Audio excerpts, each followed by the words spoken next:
Hello everyone, welcome to my tech Abhyasika YouTube channel. Friends, आजच्या क्लासमध्ये आपण युजरला कशाप्रकारे ॲड करतो, ग्रुपला कशाप्रकारे क्रिएट करतो, ग्रुपमध्ये युजर कशाप्रकारे ॲड करतो, मल्टिपल युजरला कशाप्रकारे ग्रुपमध्ये ॲड करतो, कशाप्रकारे लिंक फाईल क्रिएट करतो, tar फाईल क्रिएट करतो आणि त्यांना अनकॉम्प्रेस करतो आणि कशाप्रकारे सॉफ्टवेअरला पॅकेजला इन्स्टॉल करतो याबद्दल आपण यामध्ये पाहणार. सर्वात पहिले EC2 इन्स्टन्समध्ये जाणार, आपलं मशीन लिनक्स मशीनला स्टार्ट करणार.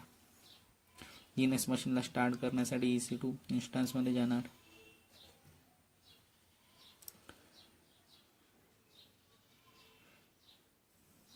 यामध्ये नेटची स्पीड स्लो असल्यामुळे यामध्ये थोडा वेळ घेत आहे.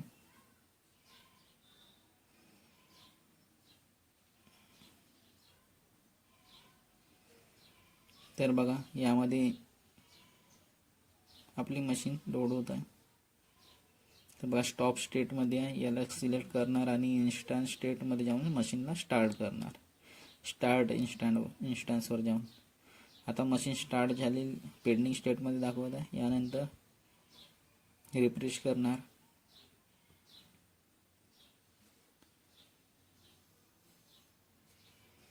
तर यामध्ये मशीन रनिंग झालेली आहे. नंतर पब्लिक IP ला कॉपी करणार, पुट्टीने ॲक्सेस करून लिनक्स मशीनला पुट्टीने ॲक्सेस करणार. पब्लिक IP पेस्ट करणार, ऑथ क्रेडेन्शियल्समध्ये जाणार आणि यामध्ये कीला सिलेक्ट करणार आणि ओपन करणार. तर बघा, यामध्ये आपल्याला लिनक्स मशीनचे ॲक्सेस मिळून जाणार. यामध्ये ॲक्सेप्टवर क्लिक करणार आणि यामध्ये EC2 युजर लिहिणार. मी स्टार्टिंगला याच्या फॉन्ट वाढवून देतो. आता तुम्हाला समजलं असेल की कशा पद्धतीने याच्या फॉन्ट साईज वाढवतात, कशा प्रकारे पुट्टीने लॉग इन करतात, ह्या गोष्टी आपल्याला माहिती झालं असणार. यामध्ये लॉग इन ॲजमध्ये EC2 युजर करणार. यामध्ये कलर पण चेंज करून दिलेला आहे. EC2 युजर आणि sudo svने लॉग इन करणार. लॉग इन केलं EC2 युजरने. यानंतर रूट युजर बनवून जाणार sudo svने. याचे मिनिंग वगैरे सर्व तुम्हाला मी सांगून दिलेलं आहे की कशाचा काय मिनिंग होतो. ज्या गोष्टी थिअरी पार्ट्समध्ये शिकवल्या त्याच गोष्टी यामध्ये प्रॅक्टिकल सांगणार. यामध्ये मी फाईल काही क्रिएट करणार, मल्टिपल फाईलला टच कमांड यूज करणार. फाईल 1, फाईल 2 आणि फाईल 3 या पद्धतीने टच कमांड यूज करून 3 फाईल मी क्रिएट करत आहे. याचप्रमाणे मी पॅरेंट चाइल्ड स्ट्रक्चरमध्ये mkdir म्हणजे डायरेक्टरी क्रिएट करत आहे. mkdir यासाठी डायरेक्टरी क्रिएट करण्यासाठी mkdir -p डायरेक्टरी 1 आणि डायरेक्टरी 2 या पद्धतीने मी पॅरेंट चाइल्ड स्ट्रक्चरमध्ये डायरेक्टरी क्रिएट करत आहे. यानंतर ls करणार. तर यामध्ये फाईल्स आणि डायरेक्टरी शो होणार. तर बघा, यामध्ये फाईल्स आणि डायरेक्टरी शो होत आहे. ठीक आहे. यामध्ये कलर चेंज केलेला आहे, तर त्यामध्ये ब्लँक कलरमध्ये ते शो होत आहे. ठीक आहे. यानंतर मला ट्रीचे पॅकेज इन्स्टॉल करायचे आहे. तर ट्रीचे पॅकेज इन्स्टॉल करण्यासाठी कमांड आहे install tree -y, कारण की मला ट्रीच्या फॉर्ममध्ये आपल्याला डायरेक्टरी स्ट्रक्चर शो करायचे आहे. तर बघा, install tree -y ट्रीचे पॅकेज इन्स्टॉल करत आहे. तर बघा, यामध्ये ट्रीचे पॅकेज ऑलरेडी इन्स्टॉल झालेलं आहे, कारण की मागच्या क्लासमध्ये ह्या गोष्टी केलेल्या होत्या. यानंतर पॅरेंट चाइल्ड स्ट्रक्चरने डायरेक्टरी पुन्हा क्रिएट करणार. त्यासाठी कमांड आहे डायरेक्टरी क्रिएट करण्यासाठी mkdir -p directory x directory y directory z. याप्रमाणे मी 3 डायरेक्टरी क्रिएट करत आहे पॅरेंट चाइल्ड स्ट्रक्चरमध्ये. ठीक आहे. या पद्धतीने आपण पॅरेंट चाइल्ड स्ट्रक्चरमध्ये डायरेक्टरीला क्रिएट करतो. यानंतर डायरेक्टरी क्रिएट झाल्या की नाही झालं यासाठी आपण ls कमांड यूज करणार. तर बघा, यामध्ये डायरेक्टरी x आपल्याला शो होत आहे. डायरेक्टरी xच्या आतमध्ये डायरेक्टरी y राहते ना, डायरेक्टरी yच्या आतमध्ये डायरेक्टरी z राहते, म्हणून आपल्याला डायरेक्टरी xच यामध्ये शो होणार. यानंतर युजर कशा प्रकारे बनवणार यासाठी युजर बनवण्यासाठी कमांड आहे युजर ॲड आणि नितेश नावाचे युजर बनवत आहे. User add Nitesh. आता युजर कुठे दिसणार, तर etc5w या फाईलमध्ये युजरची एंट्री राहते. त्यासाठी cat/etc/5wd या कमांडला चालवणार. तर यामध्ये आपल्याला नितेश नावाचे युजर शो होणार. बघा, यामध्ये नितेश नावाचे युजर शो होत आहे आणि याचे ग्रुप पण नितेश शो होत आहे. हे बघा, ज्या नावाने युजर बनतो त्याच नावाने ग्रुप पण बनतो, जेव्हा आपण ग्रुप नाही बनवत तर. बाय डिफॉल्ट त्याच नावाने ग्रुप बनतो. याचप्रमाणे आपल्याला ग्रुप बनवायचे आहे. तर ग्रुप बनवण्यासाठी कमांड आहे ग्रुप ॲड आणि ग्रुपचं नाव टेक अभ्यासिका.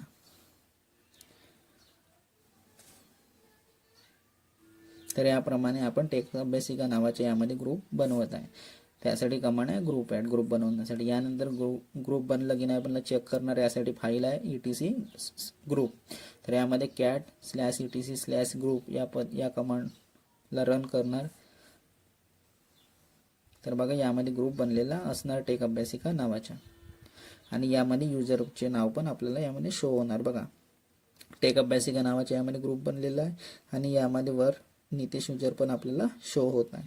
तर यामध्ये युजर पण आपल्याला शो होत आहे कारण आपण युजरला कोणत्या ग्रुपमध्ये ॲड नाही केलेला आहे यामध्ये. तर त्याचे ग्रुप स्वतःहून बनवून जातो. बाय डिफॉल्ट ग्रुप स्वतःहून बनवून जातो. सिंगल युजर ग्रुपमध्ये ॲड करायचे आहे तर त्यासाठी 2 युजर आणखी बनवणार. त्यासाठी आपण युजर ॲड करून अजय आणि विकास नावाचे युजरला क्रिएट करणार.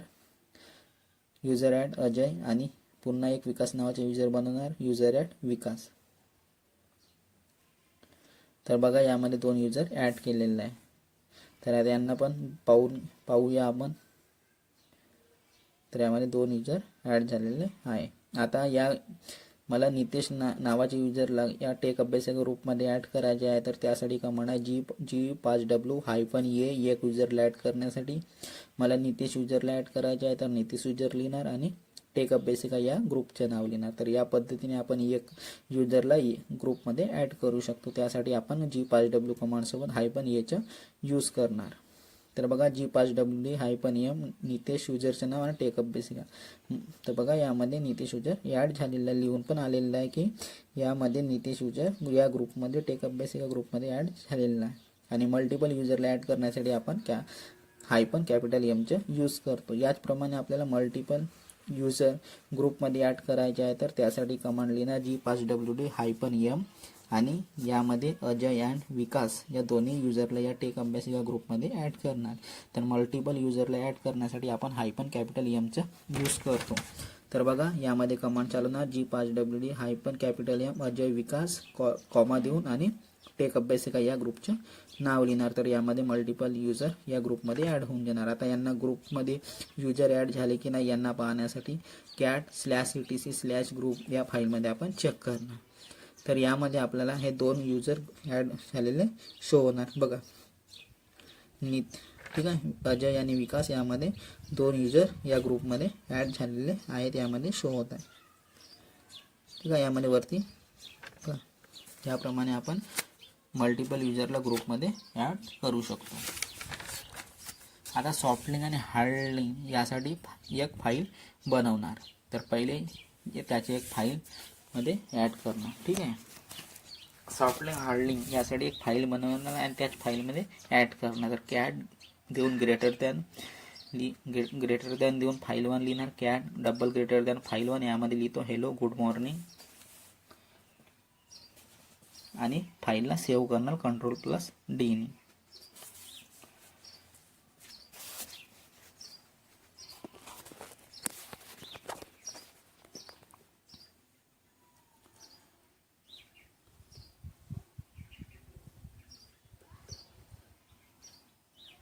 त्याच फाईलमध्ये मी डेटाला ॲड करत आहे.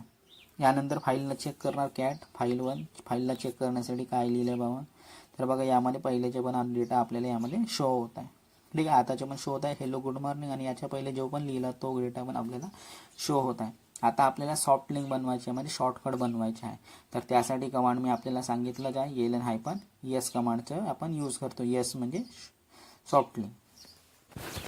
तर यामध्ये आपण त्या कमांडचे यूज करणार -S फाईलचे नाव लिहिणार फाईल 1 आणि या फाईलला एक नाव देणार सॉफ्ट लिंक फाईल 1 जे की आपण यामध्ये त्या नावाने फाईल सॉफ्ट लिंक फाईल बनवत आहे. तर यासाठी कमांड आहे -S फाईल 1 आणि सॉफ्ट लिंक फाईल 1. बघा यामध्ये LS ने चेक करणार. तर बघा यामध्ये आपल्याला सॉफ्ट लिंक फाईल 1 यामध्ये शो होत आहे कलरमध्ये.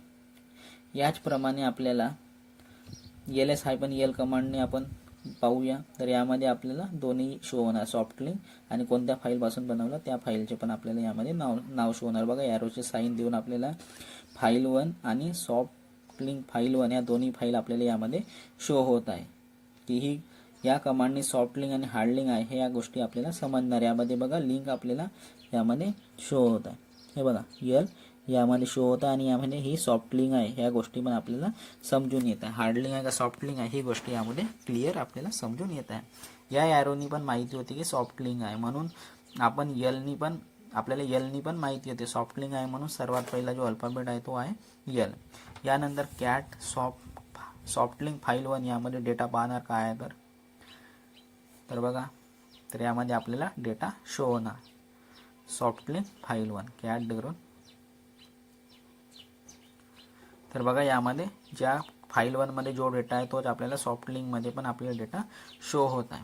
आता या सॉफ्ट लिंक मध्ये काही ॲड करायचे आहे आपल्याला, तर यासाठी कॅट कमांड देऊन आपण डबल ग्रेटर दॅन साईनचं यूज करणार आणि सॉफ्ट लिंक फाईल 1 या फाईलला मेन्शन करणार आणि यामध्ये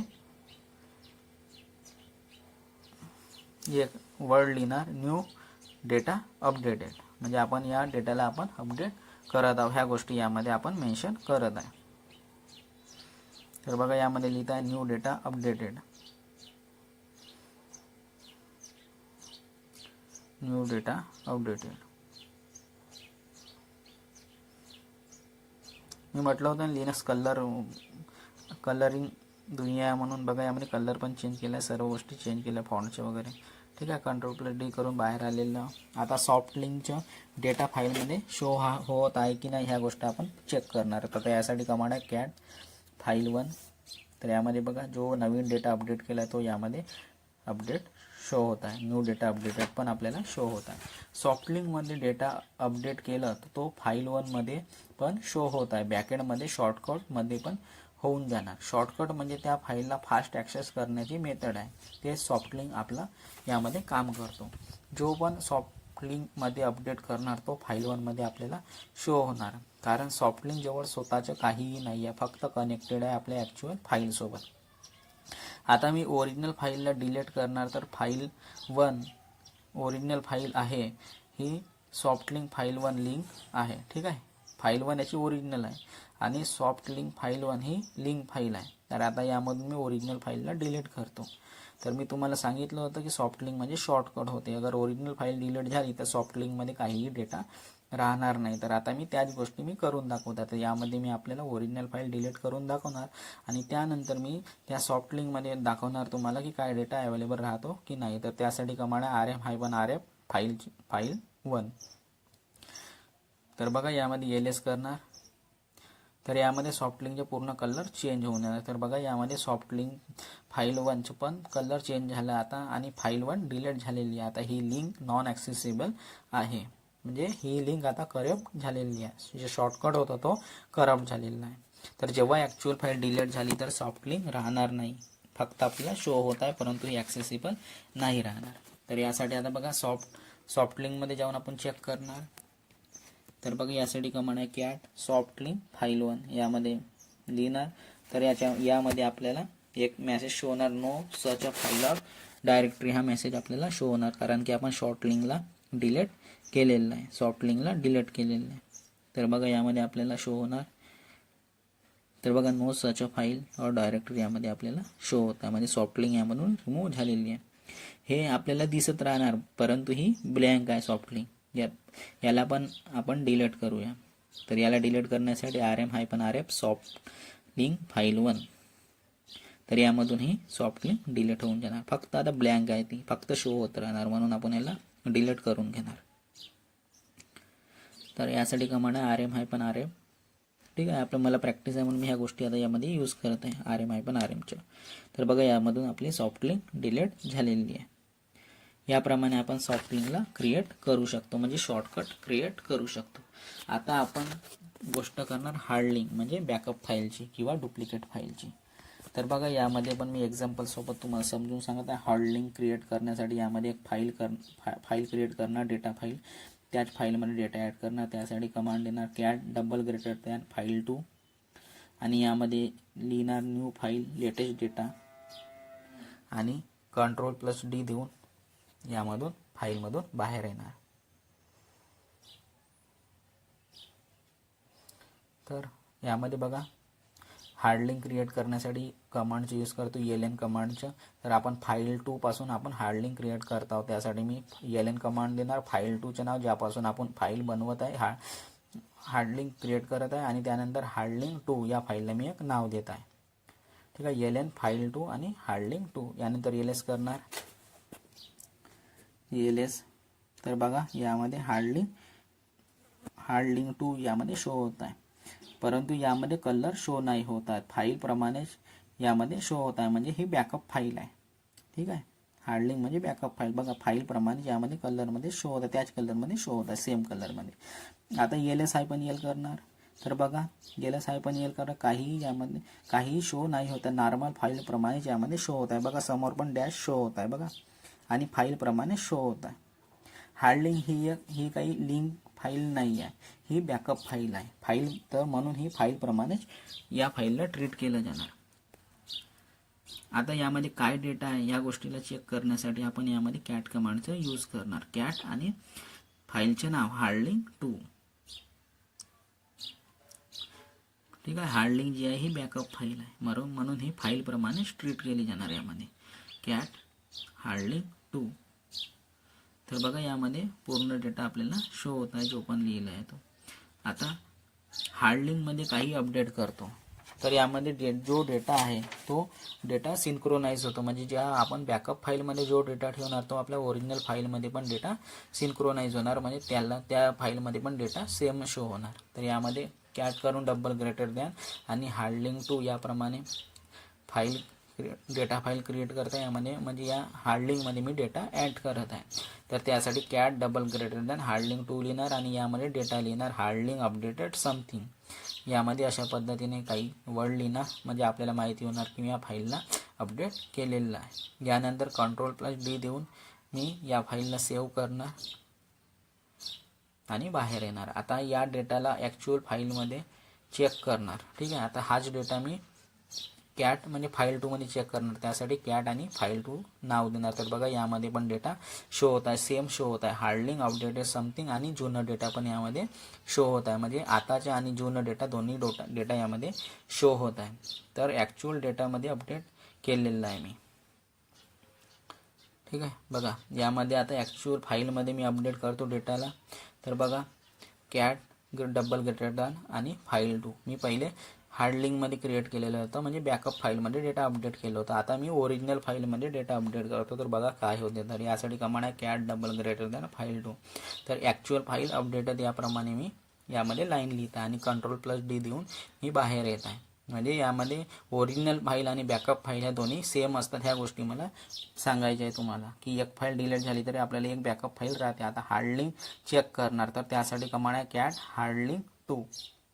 तर बघा यामध्ये पूर्ण डेटा शो होणार, ओरिजिनल फाईलचे पण डेटा शो होणार आणि सर्वच यामध्ये पूर्ण आतापर्यंत जेवढं पण डेटा शो केलेला क्रिएट केलेला तो पूर्ण डेटा आपल्याला शो होत आहे.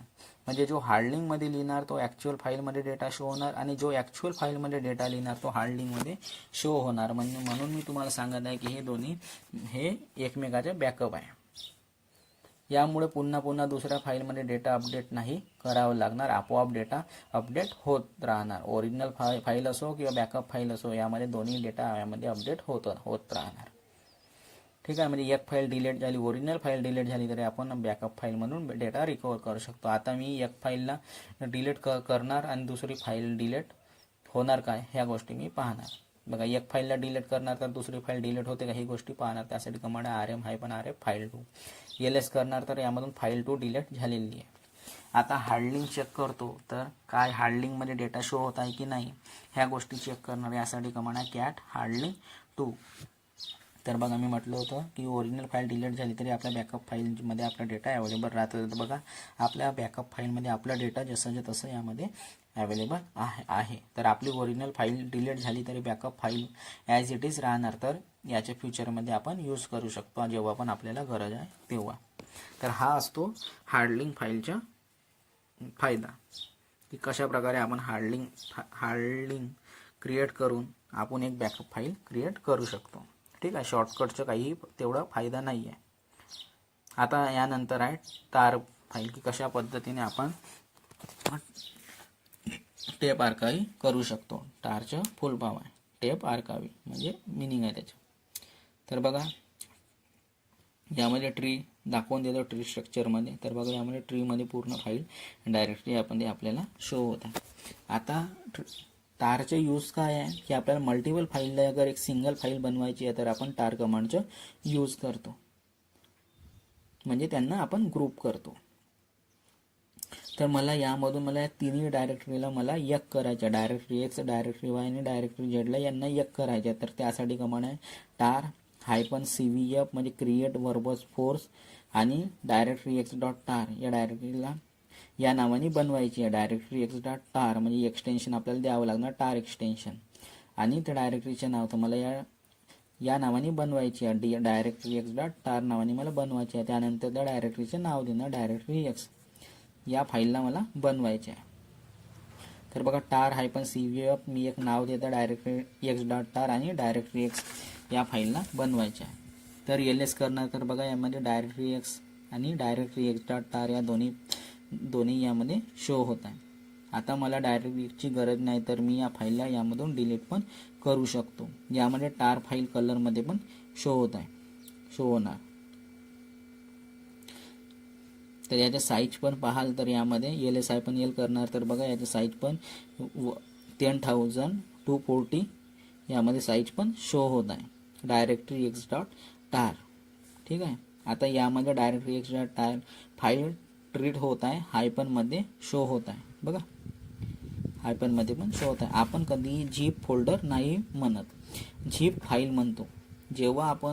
जेव्हा आपण खूप फाईल फोल्डरला एक बनवून देतो तर त्याला आपण झिप फाईल म्हटलं जाते विंडोजमध्ये. सिमिलरली टार फाईल आहे, डायरेक्टरीला कंबाईन करून बनवलं तर ही फाईलनुसारच ट्रीट होणार. आता या फाईलला कॉम्प्रेस करायचे आहे, तर ज्या फाईलला आपल्याला कॉम्प्रेस करायचे आहे त्या फाईलचे आपल्याला नाव लिहायचे आहे. कॉम्प्रेस म्हणजे त्या फाईलची जो ॲक्च्युअल साईज आहे त्या साईजला कमी करायचे. तर बघा 10,240 साईज आहे, तर याच्या आपल्याला साईज आता आपल्याला कमी करायचे आहे. तर त्यासाठी आपण gzip या कमांडचे यूज करणार.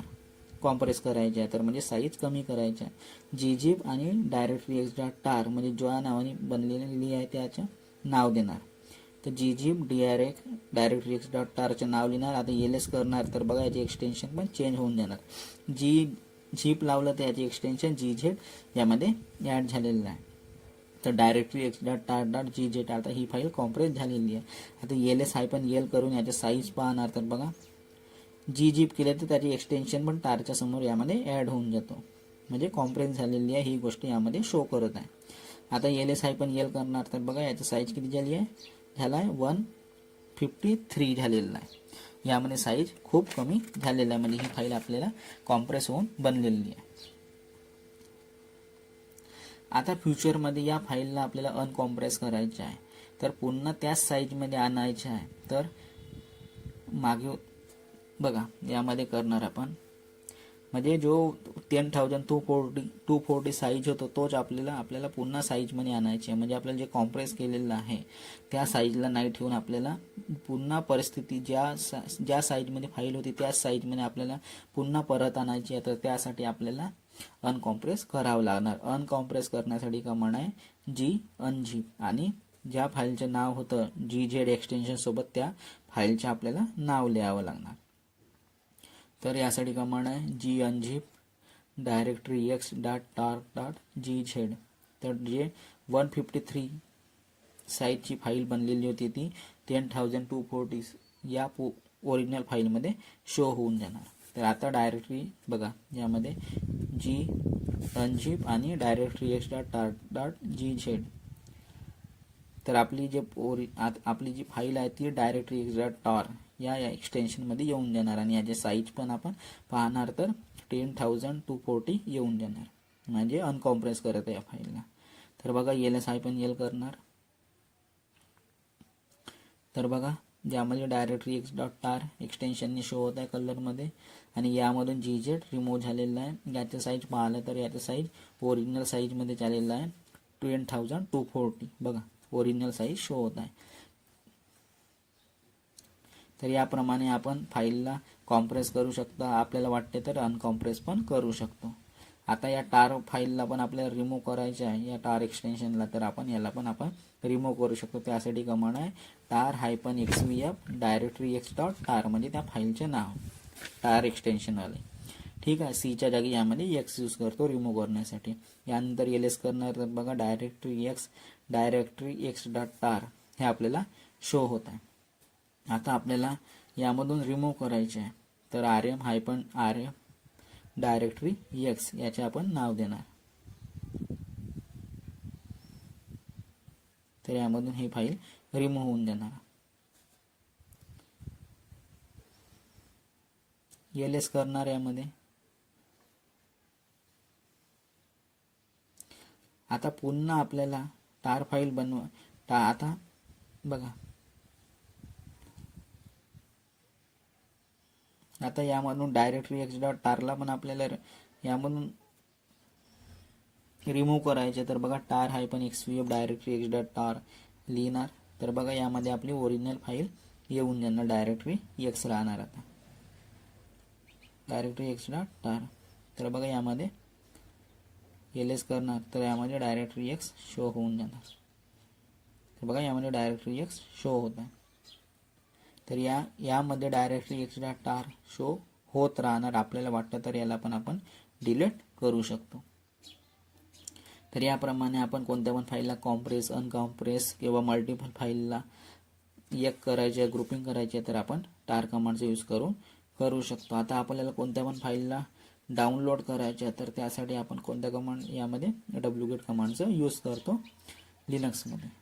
ठीक आहे. आणि विंडोजमध्ये सॉफ्टवेअर डाउनलोड करायचे असेल तर आपण गुगलमध्ये जातो, सॉफ्टवेअरचं नाव लिहितो आणि डाउनलोडवर क्लिक करतो. परंतु लिनक्समध्ये सॉफ्टवेअरला डाउनलोड करायचे त्यासाठी कमांड आहे wget आणि त्यानंतर आपल्याला त्याचे URL आपल्याला पेस्ट करावं लागणार. तर आपला जो पॅकेज आहे तो इन्स्टॉल होऊन जाणार. त्यासाठी यामध्ये shape.sh वर जाणार, सर्च करणार, म्हणजे शेपमध्ये जाणार. शेपमध्ये तर अकाउंट बनवलेला असतो, परंतु मी असंच करून दाखवतो. डाउनलोड वर्कस्टेशनमध्ये जाणार यामध्ये, आणि यामध्ये बघा यामध्ये डाउनलोड्समध्ये यामध्ये शेप वर्कस्टेशनमध्ये जाणार. तर आपल्याला OS रिलेटेड इन्फॉर्मेशन मिळणार, रेड हॅट मिळणार, मॅक OS, उबंटू, विंडोज सर्व OS मिळणार. तर यांना आपल्याला रेड हॅटच्या करायचे तर रेड हॅटला सिलेक्ट करणार आणि यामध्ये डाउनलोडवर क्लिक करणार. तर आपल्याला यामधून फाईल डाउनलोड नाही करायची आहे, तर याला डाउनलोड क्लिक करायचे. तर यामध्ये एक URL येऊन जातो, त्या URLला कॉपी करून आपल्याला त्यामध्ये पेस्ट करायचे आहे. तर बघा डाउनलोड होतच ना, तर याला स्टॉप करायचे आहे आणि यामधून त्या URLला कॉपी करायचे आहे.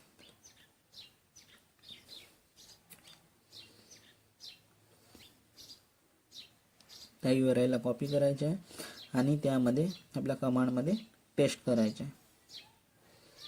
wget आणि पेस्ट करणार. त्यामध्ये खाली पेस्ट झालेला योग्य रीतीने पेस्ट करतो. याला wget आणि URL पेस्ट आणि एंटर करणार. तर यामध्ये जो पॅकेज तो यामध्ये इन्स्टॉल झालेला आहे. बघा index.html फाईल यामध्ये इन्स्टॉल झालेली आहे. बघा यामध्ये किती MBचा आहे तो पण यामध्ये शो होत आहे, परंतु या फाईलमध्ये काही एरर आहे, म्हणून या पद्धतीने आपल्याला बघा LS करणार तर यामध्ये डाउनलोड झालेले शो होत आहे. तर बघा यामध्ये एक पॅकेज इन्स्टॉल केलेलं आहे HTTPDचे, परंतु मी यामध्ये URL मार्फत करून दाखवत आहे. गिटअपचे URL केलं तर बघा यामध्ये शेप वर्कस्टेशन गिट यामध्ये इन्स्टॉल झालेलं नाही, परंतु या पद्धतीने इन्स्टॉल नाही होत. यामध्ये काहीतरी एरर आहे. Awaiting response HTTP request send. ठीक आहे. तर बघा यामध्ये या जो लिंक आलेले याला लिंक करून इन्स्टॉल -y लिहून त्या लिंकला पेस्ट करतो. इन्स्टॉल करण्याचे म्हणजे यामध्ये बघा लिनक्समध्ये एवढं लक्षात ठेवा की लिनक्समध्ये इन्स्टॉल करण्याचे wget कमांडचा यूज करतात आणि त्यानंतर URL ला मेन्शन केलं तर तो पॅकेज यामध्ये इन्स्टॉल होऊन जातो. त्यामध्ये शेफ वर्कस्टेशन गिट पॅकेज इन्स्टॉल झालेलं आहे. तर आपल्याला यामध्ये शो पण होत आहे की शेफ वर्कस्टेशन गिट हा पॅकेज यामध्ये इन्स्टॉल झालेला आहे. ह्या गोष्टी शो होत आहे. तर बघा यामध्ये शेफ वर्कस्टेशन .git हा यामध्ये पॅकेज इन्स्टॉल झालेला नाही, परंतु याला इन्स्टॉल करण्याचा प्रयत्न करतो. इन्स्टॉल करण्यासाठी कमांड आहे -y